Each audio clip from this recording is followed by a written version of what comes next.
Welcome.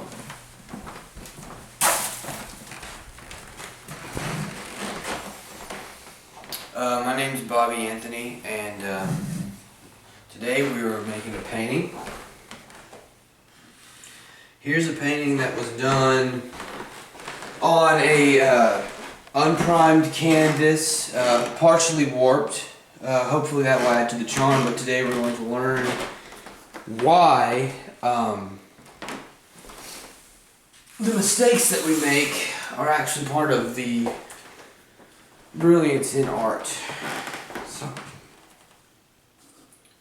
if we'll take a step back and observe what we have going on here, as we can see the layout. It's obviously some sort of a landscape-ish form with background white actually looking farther away, and even though this is the same amount of white, the contrast between black and white makes it look closer as you get closer.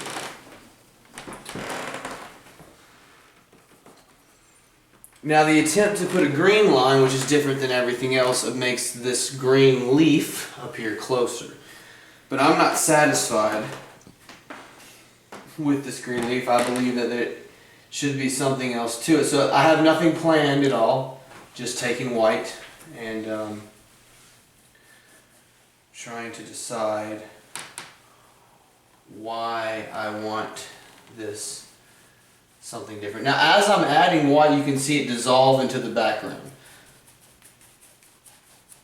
Now that's something that's not even, this is something completely different than this. This is perhaps a cactus in the background while one single bush or leaf is still in front of us. However, still not satisfied. It feels like it needs to be some sort of a figure, a configuration. A darker color allows it to appear like it's getting closer to us and gives me the ability to outline the resemblance of a figure that I would like. Now in this case,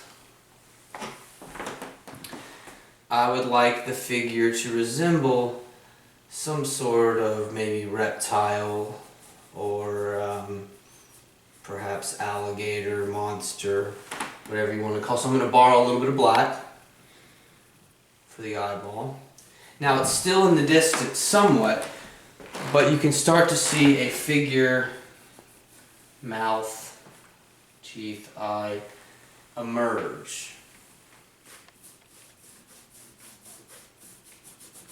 Now that I've added a color, a lighter green, next to this very invasive dark green, it starts to show you that this is a figure that's connected because this color is equal and relational to the colors of the face. Now how real that I want this to become is up to me.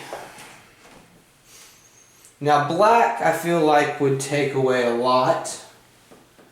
So right now I'm going to have to use my instincts, which aren't always the best, but I do believe that's all we have.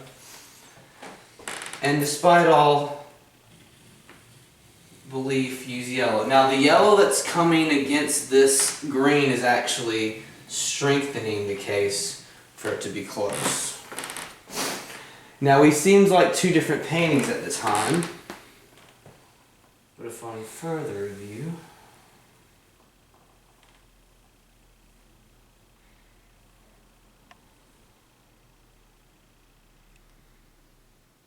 we're able to mold it into one.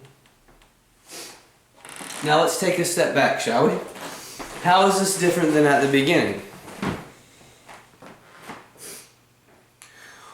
With just a few motions, this actually seems like it's more alive than this. The combination of intense yellow with the fact of three-dimensional just caking on gives it some sort of effect that it is actually more real and now a focal point, even though this is more diverse and seems to be what we were talking about at first. So now, without a doubt of mind, we have to focus on this. This becomes the point of the painting. Whether or not we want that to be the point is up to us. That's lesson number 1. My name is Bobby Anthony. Thanks for coming over.